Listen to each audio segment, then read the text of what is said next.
University. There. There. Marc. Come on up. Closer.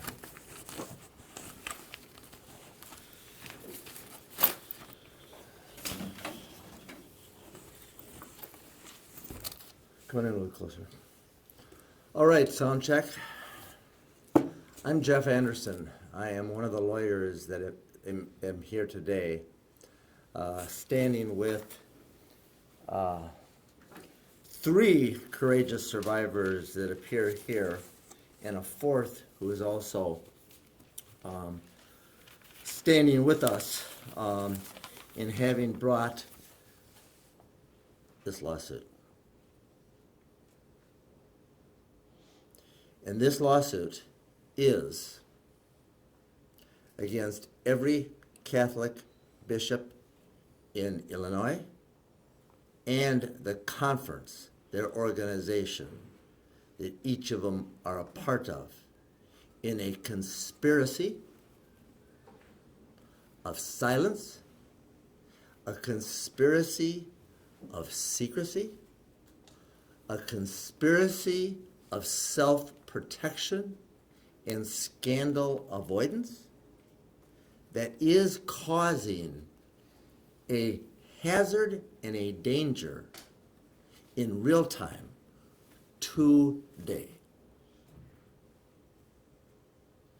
This lawsuit that each of these survivors have joined in bringing is to address that hazard and the choices that each of these bishops are making every single day in keeping secrets.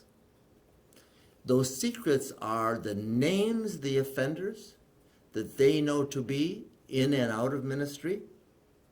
Those secrets are those files that they have kept for decades that show not only the offenses against the children, but those top officials complicit in it that they have chosen to hide, past and present.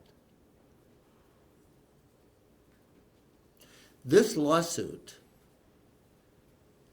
and the survivors with whom we stand here today are here to sound an alarm. The alarm: danger, danger, danger. And this lawsuit and their courage in standing up and sharing their sorrow and their truth, it is designed to hold each bishop and their conference, which is their organization, accountable in disclosing the secrets that they've held, the dangers that they know of that are yet to be disclosed. This lawsuit is called public nuisance, or conspiracy to hide a public hazard.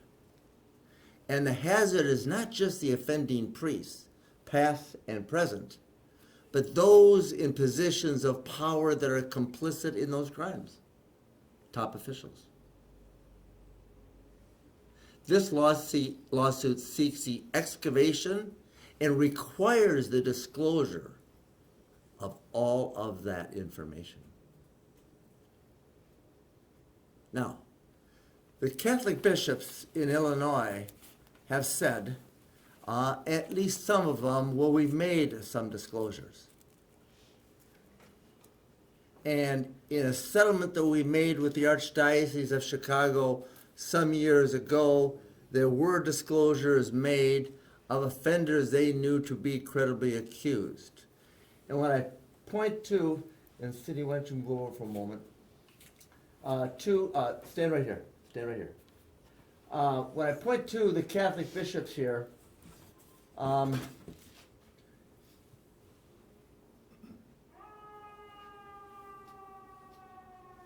Archdiocese of Chicago has made a disclosure of what they call credibly accused offenders. And they've disclosed and listed that there are 68 credibly accused offenders. This lawsuit challenges this bishop and this Archbishop Supish to come totally clean, because when they say there are 68 offenders credibly accused in the Archdiocese of Chicago, that's a half-truth. Why so? Because they have not disclosed the names of the offenders they know to be who are dead. And all the kids who they hurt, the sorrow and the pain is evergreen for them. That needs to be told, and that needs to be known. And in the 68 that they have disclosed, they've also chosen not to disclose the names of the offenders who were religious order priests, who actually were working in the archdiocese at the time they offended kids. And they have chosen not to disclose those names. So the 68 disclosed, and the information and files that we disgorged in a settlement made some years ago is not the full truth. Hazard, danger, half-truth. Similarly, in the Diocese of Joliet and Bishop Conlon, they've also made some disclosures. Similarly, not of the offenders deceased, and not of the religious order of priests who have offended in the Diocese of Joliet. Half-truth, non-disclosure. Then when we look at the Diocese of Peoria and Bishop Jenke, they have posted that there are 16 individual priests who they have deemed to be credibly accused of assault of minors who are not in ministry. What about the ones that have been accused that are in ministry? Bishop Jenke, danger. Danger.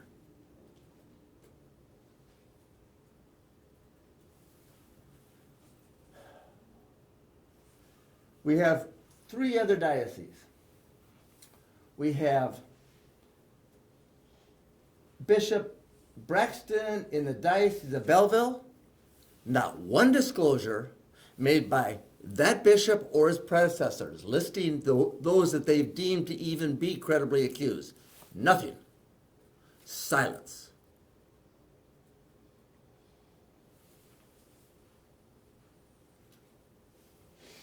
Bishop David Malloy, Diocese of Rockford. And in this lawsuit, the Diocese of Rockford is sued by 2 different survivors for their gross failures and their refusal to disclose the truth involving the hazard. And you'll hear more about that. Most importantly, Bishop Malloy in the Diocese of Rockford has not disclosed any lists of offenders accused or credibly accused. Nothing. Silence. Secrecy. Suppression of truth they know to be. And then we have Bishop Thomas Paprocki, formerly of the Archdiocese of Chicago, who is the bishop of the Diocese of Springfield, and also no disclosure at all. Nothing. Nothing listed on their website. Never have made known anything public about any of the offenders. 3 dioceses with no disclosure, 3 others with partial disclosure, danger, danger, danger.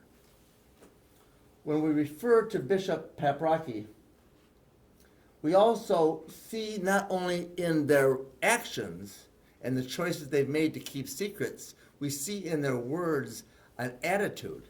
It is Bishop Paprocki who said, "It is the devil who is the principal force behind survivors coming forward." It is the devil. Cindy, you're coming forward today. Are you the devil? Darin, you're coming forward today, are you? Josh? What do you want? For this to finally be over with. You want to be over with, or you want the truth? So, hear that, Paprocki. Hear that.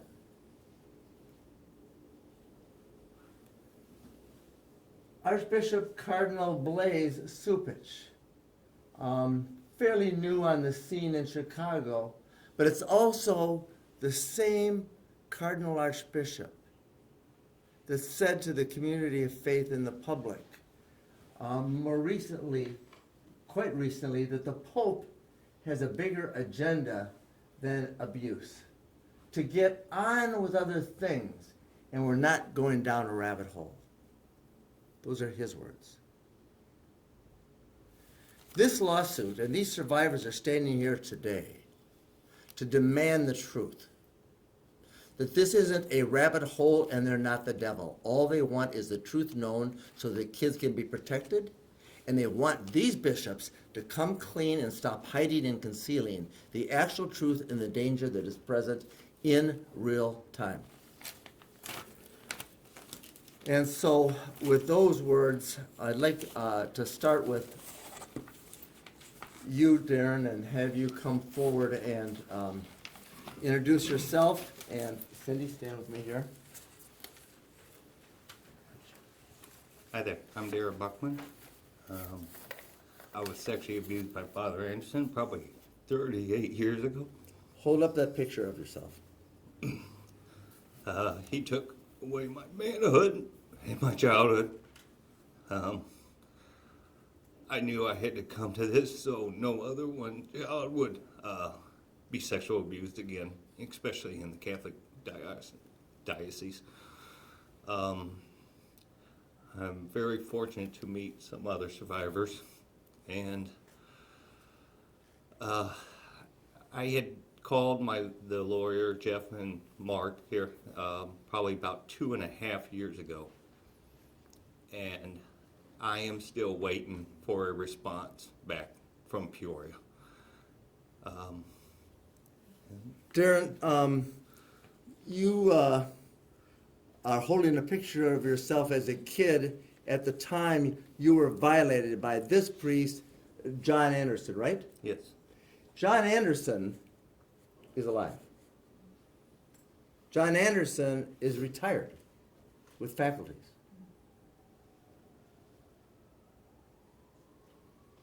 Darin Buckman called us 2.5 years ago and said, I was violated. I was assaulted by this priest, and he identified him. We immediately contacted the Diocese of Rockford. We immediately contacted Bishop Jenke and his chancellor, Patricia Gibson. We demanded answers that Darin wanted about the priest and what they knew. We demanded that they address him and respond to his concerns and to get information. And every response that we sent to Patricia Gibson and Bishop Jenke was ignored. 2 years ignored. How'd that make you feel? Rejected. You got to remember, once something happens like this, what comes into most things is blame. My fault. Depression, anxiety, alcoholism. It's part of the avenue of coping with what had happened. Well, Darin, you are joined as among the other 3 survivors here in this action, and what you're seeking from Bishop Jenke and that Diocese of Rockford is for them to just come clean and tell the truth. Absolutely. Excuse me, I said Rockford, it's Peoria. Peoria. Bishop Jenke in Peoria, Patricia Gibson, Chancellor in Peoria. Thank you, Marc. And thank you, Darin.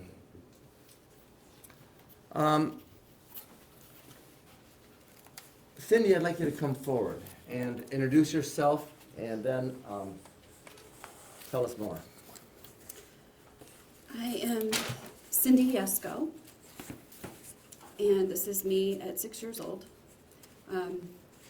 around the age when I was abused, sexually abused, by 2 different priests. And there was a bishop at the time who knew about it. And I'm holding up pictures of 2 different priests that you have referred to in the complaint. And they are Father Stanley Junker and Father Louis Schlang. How do you pronounce it? Schlangen? Schlangen. Correct? Yes, that is correct. Okay. That is correct. So, at the time, I was too little to do anything about it. I was really scared, and it was overwhelming. I remember clearly in the late 80s and my late teens, early 20s, I said, someday I will be healthy enough and I will be healed enough that I'm going to do something about this. But for right now, I just need to heal. I just need to get myself better so that I can stand someday, because this is a problem. It is a problem because I was not the only child who was unsafe. There were many, many children who were unsafe. And it is still going on. And our children are not protected.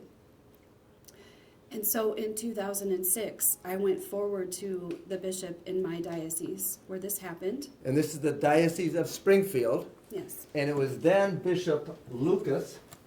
And Diocese of Springfield currently is Bishop Paprocki, Yes. the one that ascribed survivors coming forward to be devils. In the Diocese of Springfield, when you came forward in 2006, it was then Bishop Lucas. Yes.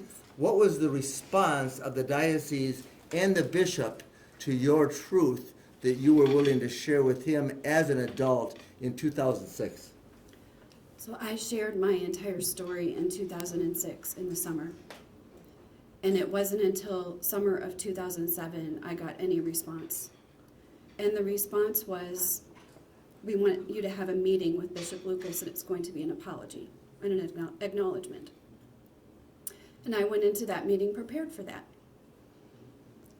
And what happened instead was I was seated at a conference table, and he was across from me, and he stared at me in silence, not saying a word, until I began to squirm and cry, and then eventually start to shut down. And I thought to myself, this is wrong, and I need to find my voice to say this is wrong. So I had one side of my brain saying, wait, I'm a victim, and this is really bad, and what's happening to me right now is dangerous. It was bad enough it happened when I was this year, 6 years old, but now I'm being intimidated as an adult. And I had another side of me saying, wait, I'm being traumatized again. This is a second trauma. And I'm going to find my voice to say no. Because when I was this age, I had no resources. I was just a little child. I couldn't stand up to anybody. Look at me. How was I going to do that? And so I said to Bishop Lucas, this is wrong. What you are doing is wrong. I came here thinking this was an apology and an acknowledgement for what I went through. And the only reason I came forward was because there are children that are being hurt. This man, Father Lou, is still alive. He was dead. I knew he wasn't going to hurt anyone else. He had the potential to be hurting children. And I said, worse, he's a pastor in a parish with children. And you let a whole year pass since I came forward. This is dangerous. Please help. He Do was alive something. at that time, now deceased, but remained a pastor. And after you met with Bishop Lucas seeking both apology and action, what was Bishop Lucas's response, and what action did he take? No response. No action. And could you say the year again? What year was that? In 2007, when I finally met with him. So not 30 years ago. No, 2007. 2007. No response, no action. And there was another woman that preceded you that gave a similar account That is correct. to the diocese and to the bishop, That is correct. right before and about the same time that you did. Right. And to this day, you have never gotten acknowledgement, apology, or anything amounting to action by the then Bishop Lucas or the current bishop in the Diocese of Springfield, That right? is correct. And so, what do you want to have happen here as a result of this action you're taking today, Cindy Yesko? So I want to call on all of the bishops for help. Please help. This is a situation that can be changed. This is not a situation that we need to have stay like this. There is something that can be done. There are vulnerable children still out there, and there are predator priests in ministry, active ministry, who have access to those children. And complaints have been made against them already, but the information is not transparent. And bishops, I do not believe that when you came into this world, you came here to cover all of this up and to look the other way as children are being hurt. You're the leaders of the flock. Please do the right thing. You're the leaders of the flock. Please do the right thing. Catholic bishops in Illinois, hear that plea. It's a simple plea. It's a simple plea to be a part of the solution instead of the problem. Bishops in Illinois, from Springfield to Peoria to Rockford to Joliet to Belleville and across the state, hear the plea. And to be a part of the solution and not the problem is so simple. It's what you preach, the simplicity of truth. Yes. And all these survivor, and each of them that stand with us, and in this lawsuit, want is you and your organization to stop conspiring to hide the truth and simply say the truth and speak it authentically. Because when you do, and when we force you to, because we will, if you don't, healing can begin and the communities are a little safer. Thank you, Cindy Yesko. Darin. Josh, I want you to come forward for a moment and introduce yourself. And before you do, I want to go back to it. No, I'm gonna have you go. And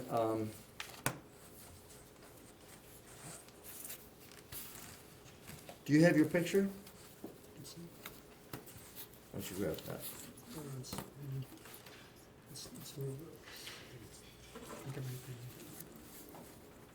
It's hiding right there. I think it's upside down. Right there? Yes. There it is. Okay, introduce yourself and tell us what we need to know. My name is Josh Boltman, and I'm here because during the sacrament of confession, when I was 12 years old, I was raped by a priest named Peter Kohler. And I just want to continuously say the message that anybody that was abused by anybody to come forward, because what happened to you is happening right now to some other child or some other person, and they need all the help they can get. With great power comes great responsibility. And as a kid at the age of 12, in the sacrament of confession, and any Catholic knows how powerful the priest is over the penitent, in this case, you, a 12-year-old boy, is. And when this priest raped and violated you, you couldn't tell. but you have today. And from this trauma, and you stand with us today, Josh Bowman, what do you want the bishops to do? To finally completely come clean and not any partial truths, nothing, just clean slate completely and get Simply tell the truth and show the people what they have about the dangers that exist, right? Yeah.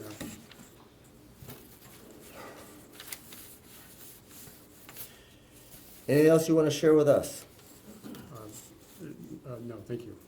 Josh Bowman, we thank you for standing up and standing with these courageous survivors. We have one other sorrow to share because it's a part of this lawsuit, and it's on behalf of a survivor identified in the lawsuit as John Doe 595.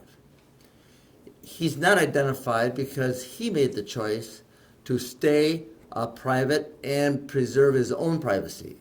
And he wants, as do we, every survivor out there to know you can come forward. The same way Doe 595 has. You can share your secret. You can take action. And you can maintain your privacy and remain a Jane Doe or a John Doe. In this case, Darin, Josh, and Cindy chose to use their names, and John Doe chose to not. And 98% of the survivors with whom we work and have for the last decades choose to remain silent and private, at least as to their identity. And I just want folks to know that John Doe did come forward, joined in this suit. He's identified as 595. The priest that offended him is this priest, Monsignor Charles Beebe, B-E-E-B-E. Monsignor Beebe is alive. Monsignor Beebe is in ministry. And he is in ministry as we speak in the Diocese of Peoria. Bishop Jenke. Bishop Jenke.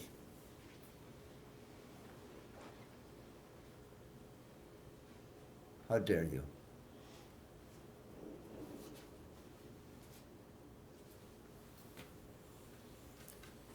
Gratitude to Doe 595 and every other survivor that comes forward and is willing to share the secret and take some action to make the community safer, because they're not. With these bishops making these choices and these decisions to hide offenders, to keep secrets, not disclose the information they have about who the offenders are, where the risks are, and who's been complicit in those crimes, and the files that they have, and that each of these bishops keep secret in their chancery. And under the Code of Canon Law and orders from the Vatican, each of them have files on every offender, and they keep those files secret. This lawsuit seeks to disgorge the pertinent information about the actual dangers, not just who the offenders are, but who is complicit in the crimes as they have been occurring in the past and are occurring in the present. Because all these survivors want, and all we seek today through this lawsuit, is a measure of truth. And not a partial truth, not a half-truth, and not deflection, not deception, or denial, which is what each of these folks have experienced when they came forward. But the simplicity of the truth and the power that can bring in helping them heal and other survivors like them, and the knowledge that other kids will be protected. Very simply.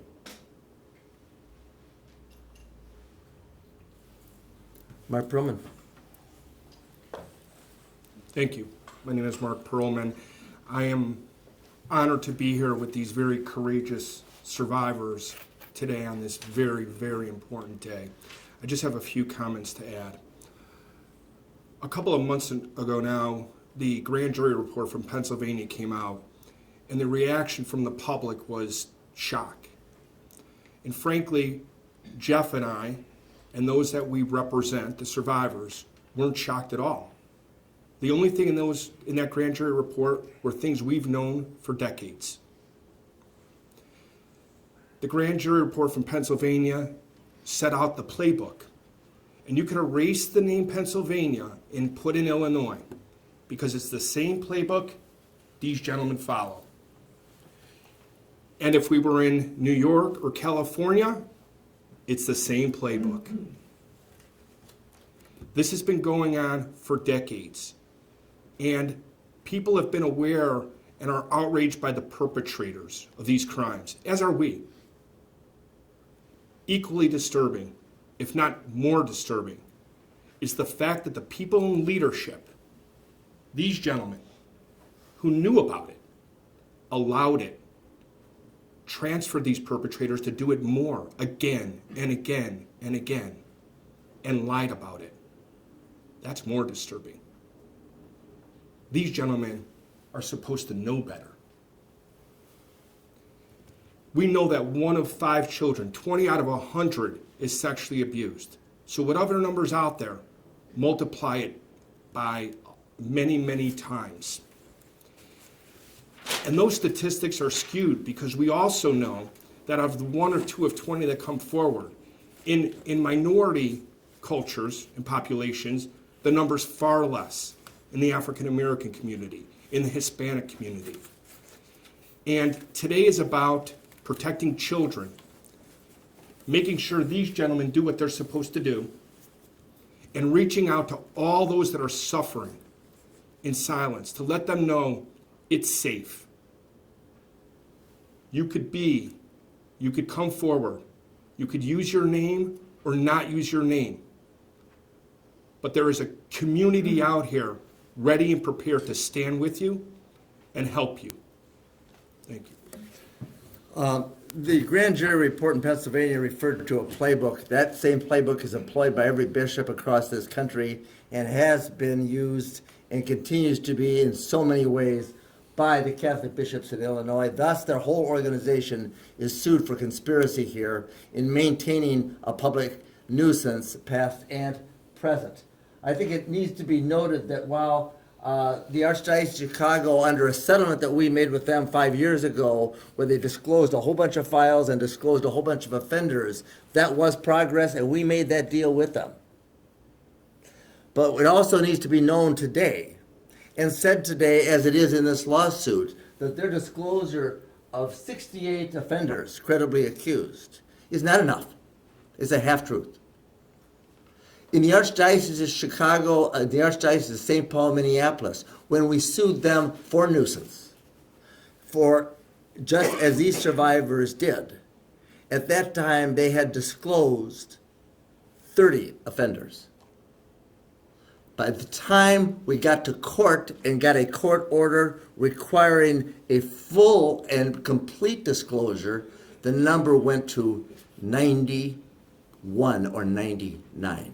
More than 3 times. So when we see the number 68 in Chicago, we know it's not the order priest, we know it's not the deceased priest, and we know it's underreported.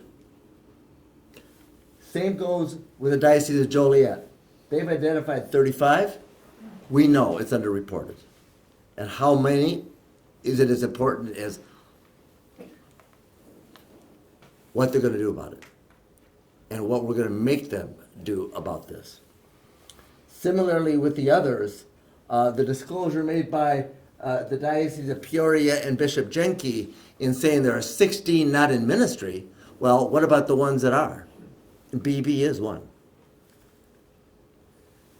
The reality is there's grave danger in Illinois. The Catholic bishops are the ones that have made the conscious choices. And they have the power to do something about it. These survivors have the power to share their truth and take legal action. And it's very unfortunate that it's the survivors that are doing the cleanup. But the reality is that it's the courage of the survivors that are causing changes to be made. And it's a lack of courage by the bishops that are causing them to keep the secrets and hide the truth. That's the truth. Thank you all. Yeah, one more comment. I get asked often whether anything has changed. And the answer is a little bit, but not nearly enough. A little bit. And one of the problems is that when you have the leaders of these institutions, of these dioceses, making comments like Bishop Papriki did, or that Cardinal Supich did, that this is a distraction, that there's a bigger agenda, the sex abuse is a distraction, or calling survivors devils, how can there be real change if the leader of your institution doesn't believe in it?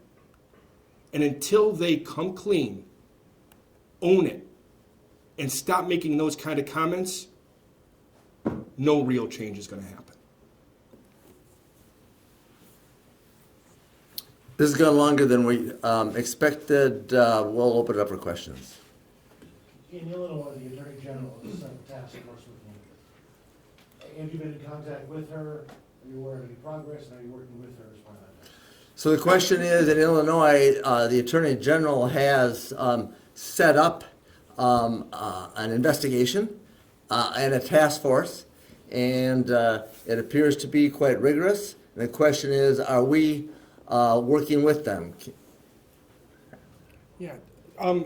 We know that they're working hard, and for today, we will tell you that we know they're working hard and have demonstrated some rigor, and I think that's what we'll say about that today. And I'll also say that there are a number of attorney generals and law enforcement across the U.S. now that have begun to investigate, and we see promise, great promise, in what the Attorney General in Illinois is doing as we speak. Do you think Cardinal Supich should step down? Do I think Cardinal Supich should step down? I think every single bishop that has made the conscious choice to hide the truth, to harbor offenders, present and past, and then refer to survivors the way he has, and claim that the Pope has a higher agenda than dealing with the sexual abuse scandal, and to say that the Pope needs to get on with other things, and then to say that they're not going to go down this rabbit hole, for him to demonstrate and say those words, that attitude in real time today, he does not deserve to hold that position until he comes clean and discloses all those secrets. And then once he does and demonstrates who he knows to be complicit and reflected in the files and in his possession and kept secret, then maybe he deserves to be reinstated. But not until then. He's got to come clean, then he may deserve consideration for that. That's our view. That's the view of any survivor that knows what they've had to endure because of the culture of secrecy that he's a part of. And that's a demonstration of a culture of denial. Why a public nuisance lawsuit rather than suing for the conduct? Well, the public nuisance, the question is why the public nuisance lawsuit as opposed to for the conduct itself. In some of these cases, the conduct itself is also got a separate claim for damages. But in Cindy Yesko's case, and in all these cases, the gravamen of this complaint and why they filed together is for public nuisance. That is the maintenance of a current public hazard. And what we know in the law and our own experience in other states, Minnesota, California, and other places, through public nuisance, we can force these bishops to do something they have refused to do. And that is disclose the names and the identities of the offenders that they know have offended children, past and present. We know through the public nuisance lawsuits that we have brought and we are bringing here, that we can force them to turn over files that show the commission of these crimes and what top officials were complicit in them. And then we can turn those files over to law enforcement so those complicit can be investigated and those who have committed the crimes can be investigated. And thus, we believe that public nuisance is the most powerful law club we have in civil law that we've been able to use in these cases to force them to do the simple thing of disclosing and disgorging the truth that they themselves have no capacity to do, as demonstrated by their conduct. So there's broader relief and broader remedies. Yeah. Quite simply, we can ask the court to order it, and that's exactly what we're doing.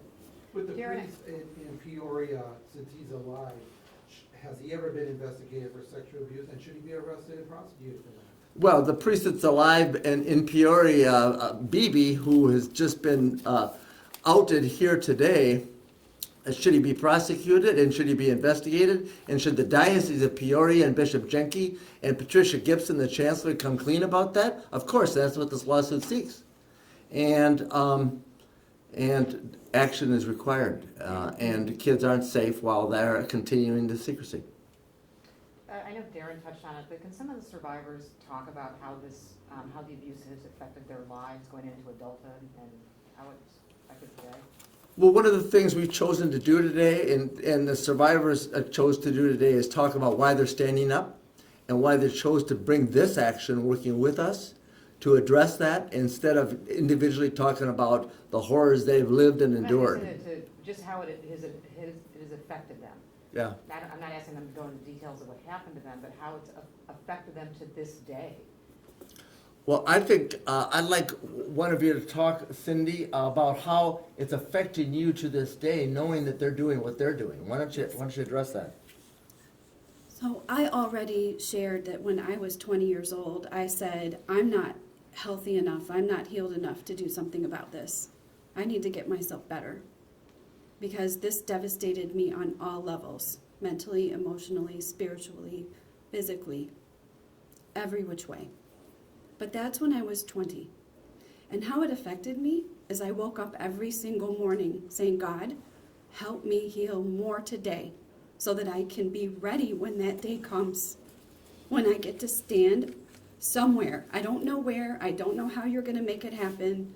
I don't know how the opportunity is going to arise for me, but someday I will stand and I will work to protect the children who are still being hurt.